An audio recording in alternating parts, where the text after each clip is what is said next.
Hi there, I'm Kate Morley and welcome to Hillcrest. This is our home. It's 16 acres of land outside of Exeter, and we for the last 12 years have been in the process of making this space more wilder. I guess you guys might call it rewilding. What does rewilding mean to us? Well, rewilding, you know, we can get caught up on the semantics of it really, and we've had many people tell us what we're doing is not rewilding, so we just tend to get on with it really, in the fact that it's about making more space for nature, and it's about having the land be self-willed. So this land has been in my family for over 100 years. It was originally a dairy farm, and we were tenant farmers of adjoining fields as well. So 16 acres is nowhere near big enough nowadays to make a living traditional farm use, and we had quite an interesting scenario here because the land is very much governed by the history of what's happened in our family. My grandfather inherited it from his brother. And my grandfather was a very traditional farmer, and he would quite happily keep everything very neat and tidy. And I struggled with that when we took the land on, because obviously when I walked around the land, all I saw was complete failure and letting all those years of hard work from my family just go to the wall really. But in a way we were quite fortunate that when my grandfather was in a nursing home, we had quite a major landslip happen. You can probably just about see if I turn the camera around here, up the hill there, and that's from our neighbour's land, and the land slipped round down to our land, which meant that the tracks through were impassable. And when Grandad went into the nursing home, we were assessed for care home fees, and the lady at the time said, "Oh, what's this money coming in from the RPA for a subsidy? Oh, we'll take that money for care home fees." So we never actually saw the subsidy. We were probably a bit stupid at that time to just completely blank that one.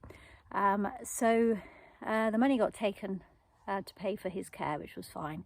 But when he came to die, the land on this side of the landslip was inaccessible, so there'd been quite a lot of natural regen come up, and there was a lot of scrub. And the RPA, after about 18 months of him being dead, contacted us and asked for a certain percentage of the money back. And we said, well, A, he's dead, and B, the money just literally went into the care home fees. So it was quite traumatic really, because we had to send him death certificates and everything else, and they wouldn't accept the fact that he had died, and they wouldn't accept the fact that the money was never seen.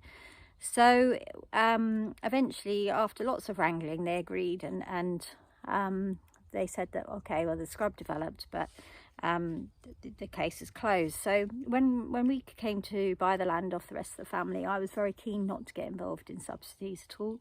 I was very bitter about the whole scenario because my grandfather was very dear to me, and it just seemed ridiculous that because we had scrub regenerating, that actually we had to pay the money back now.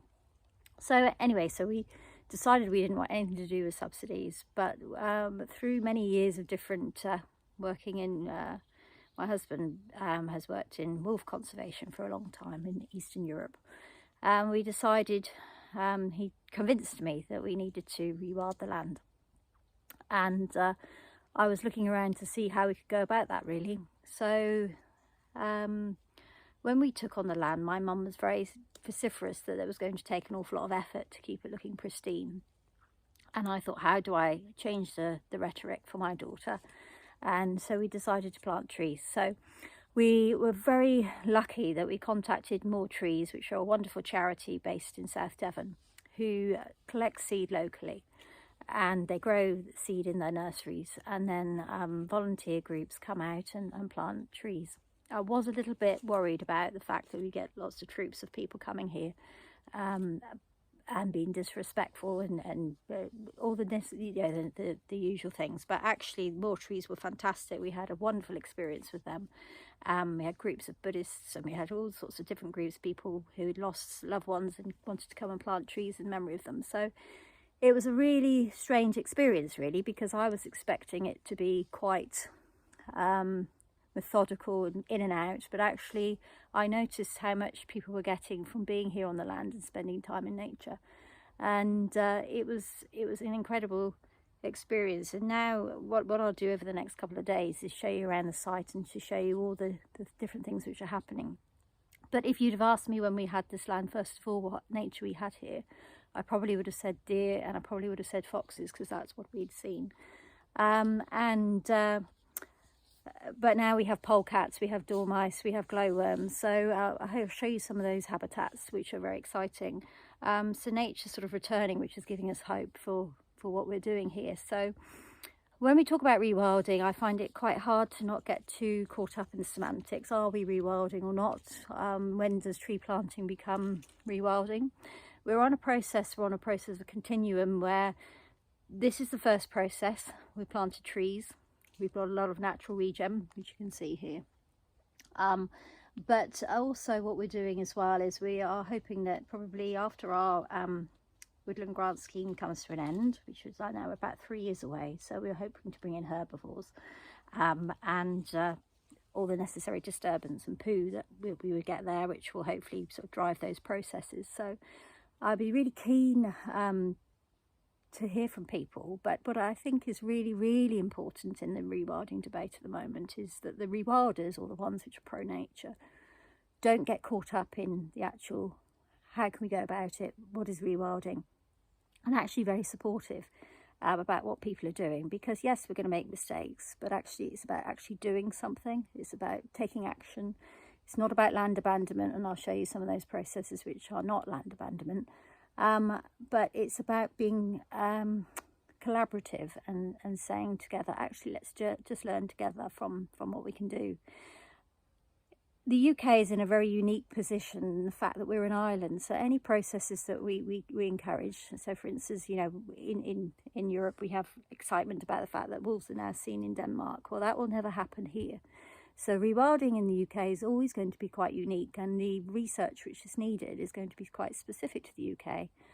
And it's about actually what would work in the UK, what would work on small scales, which I think is really important, and the sort of the limitations of small scale rewilding we'll perhaps touch on.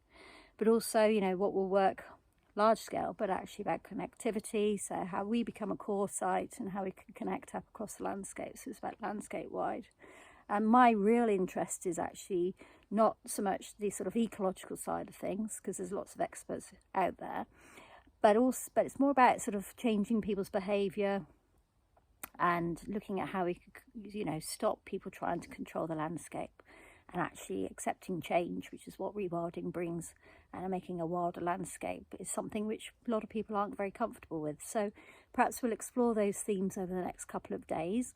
And obviously, if you have any queries or you'd like to come and look around at any point, please get in touch. But I'll show you the site. So in the meantime, you can have a look at our stream, which has just got a little bit of water in at the moment because it's been very dry.